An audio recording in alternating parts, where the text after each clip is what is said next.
আসসালামু আলাইকুম ওয়া রাহমাতুল্লাহি ওয়া বারাকাতুহু।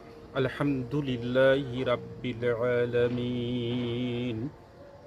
নাহমাদুহু ওয়া নুসাল্লি আলা রাসূলিহিল কারীম, আম্মা বাদ।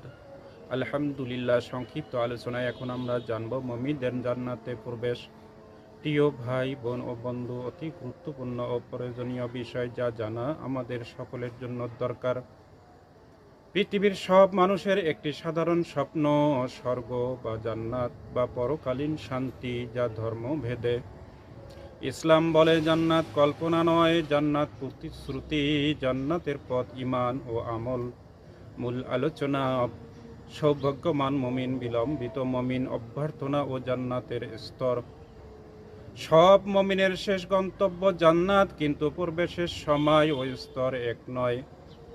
সৌভাগ্যবান মুমিন যারা সরাসরি জান্নাতে প্রবেশ করবেন। যারা শিরক ও বড় গুনাহ থেকে বেঁচে থেকেছেন, মানুষের হক নষ্ট করেননি, তওবা ও তাকওয়া ও ইখলাসে জীবন কাটিয়েছেন। পবিত্র কোরআন সূরা নিসা ৫৭ নম্বর আয়াতে আল্লাহ বলেন, যারা ঈমান এনেছে ও সৎ কর্ম করেছে তাদেরকে জান্নাতে প্রবেশ করানো হবে। রাসূল সাল্লাল্লাহু আলাইহি ওয়াসাল্লাম বলেন, আমার উম্মতের ৭০,০০০ মানুষ বিনা হিসাবে জান্নাতে প্রবেশ করবে। সহিহ মুসলিম। অভ্যর্থনা: ফেরেশতাদের সালাম সম্মানের সাথে জান্নাতে প্রবেশ ও কোনো অপমান, জিজ্ঞাসাবাদ বা বিলম্ব নেই।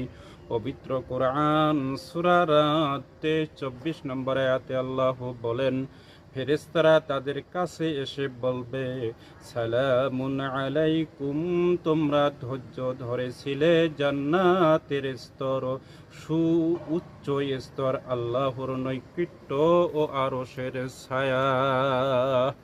দ্বিতীয় দল: বিলম্বিত মুমিন, গুনাহগার ও মানুষের হক নষ্টকারী মুমিন।